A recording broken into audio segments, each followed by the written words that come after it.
What if the job you've been praying for isn't the breakthrough you've been waiting for? What if the very thing you're depending on is keeping you from discovering what God has already placed inside you? Every day, millions of people wake up hoping for an interview, waiting for an email, praying that someone else will finally give them an opportunity. But when you open the Bible, you find something completely different. You find women and men who didn't build their lives by waiting for permission. They built by creating. They traded. They planted. They crafted. They served. They sold. Long before there were resumes, job applications, and corporate offices. There was a marketplace, and God was already teaching His people how to create wealth through the work of their hands.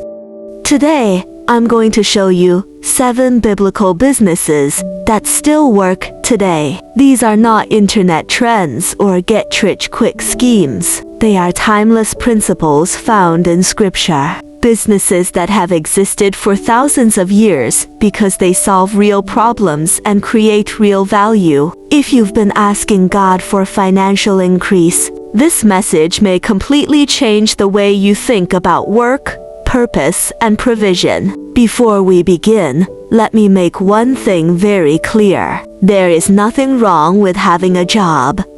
A job can be a blessing. It can provide stability, experience, and an income, but it was never designed to become your only source. Throughout Scripture, God has always been the source, while every other income stream was simply a channel He chose to use. Sometimes that channel was employment.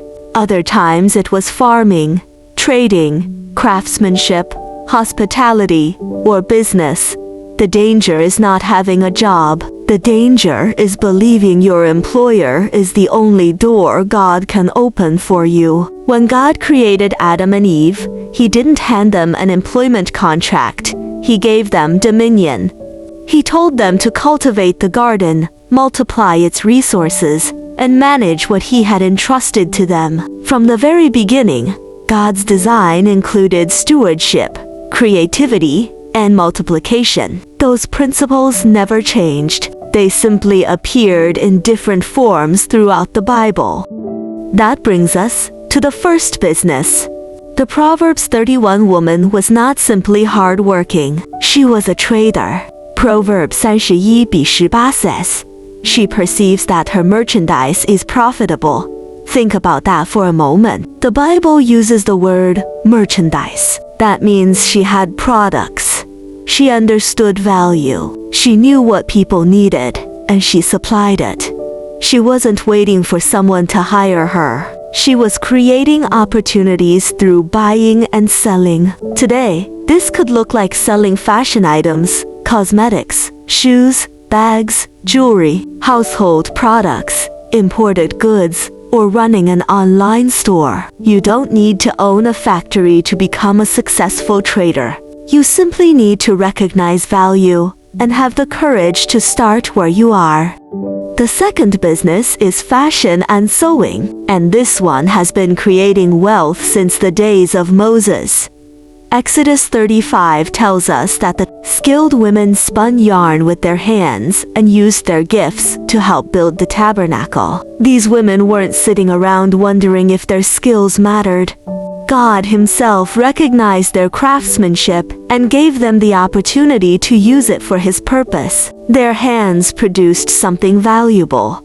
Their creativity wasn't just a hobby, it was a gift entrusted to them by God. Today, that same principle still works. If you know how to sew, design clothes, style outfits, make alterations, knit, embroider, or even create accessories, you already possess a skill that people are willing to pay for. Every wedding, graduation, birthday celebration, and church event creates a demand for clothing and fashion. People will always want to look their best. Fashion changes, but the need for clothing never disappears. Sometimes the gift you've been treating as ordinary is the very thing God intends to use to create your next stream of income.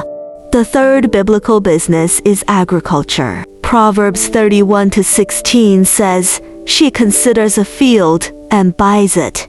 Out of her earnings, she plants a vineyard." I love that verse because it reveals something powerful about the Proverbs 31 woman. She wasn't just spending money. She was investing it. She understood that planting today could produce a harvest tomorrow.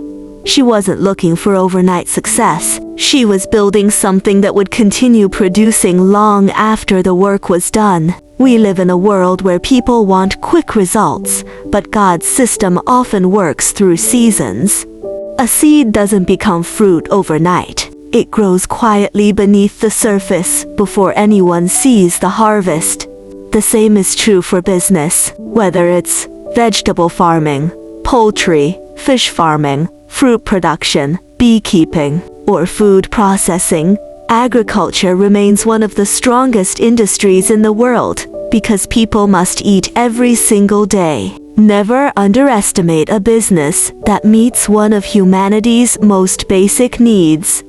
The fourth biblical business is hospitality and food. Throughout Scripture, food wasn't just nourishment, it created opportunities, opened doors, and brought people together. Proverbs 31 says, "The virtuous woman provides food for her household. Her generosity flowed because she had something to give." She understood that serving others was valuable. Think about it for a moment. Every day people celebrate birthdays, weddings, conferences, church programs, and family gatherings. Every one of those occasions needs food. That means the opportunity never disappears. If you know how to cook, bake, prepare snacks, package meals, or create unique recipes, don't dismiss that gift. Many successful businesses started with one recipe prepared in a small kitchen. One satisfied customer became two became 10 became hundreds. What began as a simple meal became a thriving business because someone decided to start with what they already had. The fifth biblical business is teaching and consulting. Proverbs 31-26 says, "She opens her mouth with wisdom, and faithful instruction is on her tongue."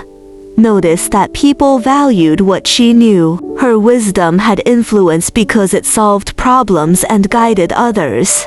Today, knowledge has become one of the most valuable resources in the world. If you've learned a skill, overcome a challenge, mastered a profession, or gained experience in an area that others struggle with, your knowledge has value. Teaching, coaching, mentoring, consulting, tutoring, and creating educational content are all ways of turning wisdom into income while serving people. Never assume that because something comes naturally to you, it isn't valuable. Often the thing that's easiest for you is exactly what someone else has been praying to learn. Many people are waiting for someone to show them the next step. Perhaps God has prepared you to be that person. The sixth biblical business is craftsmanship. In Exodus 31, the Bible introduces us to a man named Bezalel. Scripture says God filled him with the Spirit of God, giving him wisdom, understanding, knowledge, and all kinds of skills to create artistic designs. Think about that for a moment. God didn't only anoint prophets, priests, and kings. He also anointed a craftsman. His creativity was not an accident. It was a divine assignment. The work of his hands reflected the excellence of the God he served.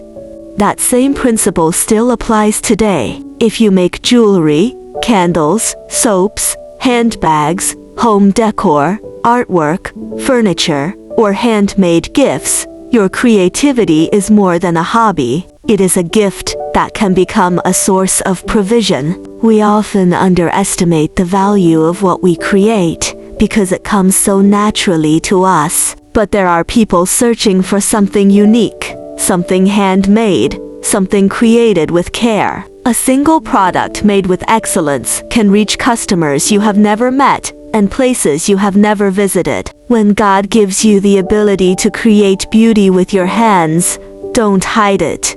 Steward it, develop it, let it become a blessing to others and a blessing to your household. The seventh biblical business is management and organization. Proverbs 31:27 says, "She watches over the affairs of her household and does not eat the bread of idleness." That verse tells us she was organized. She paid attention to details. She managed people, responsibilities, resources, and time. She brought order where there could have been chaos.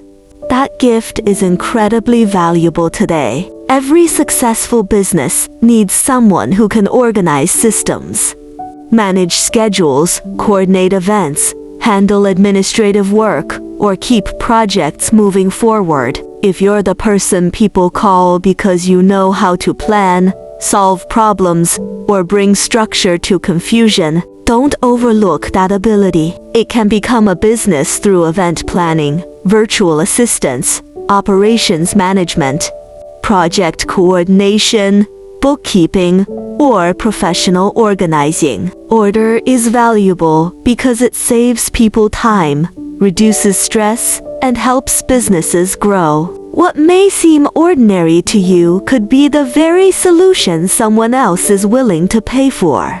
If you're listening to this today, I want you to hear this with your whole heart. You are not behind. You are not too old. You are not too inexperienced. And you are certainly not forgotten. Your current situation does not determine your future. It simply describes where you are today. Maybe you only have 1 hour after work to invest in a dream. Start with that hour. Maybe you only have $20 to invest. Be faithful with those $20. Maybe all you have is an idea written in the Notes app on your phone. Don't let it stay there forever. Every successful business was once just an idea that someone chose to act on.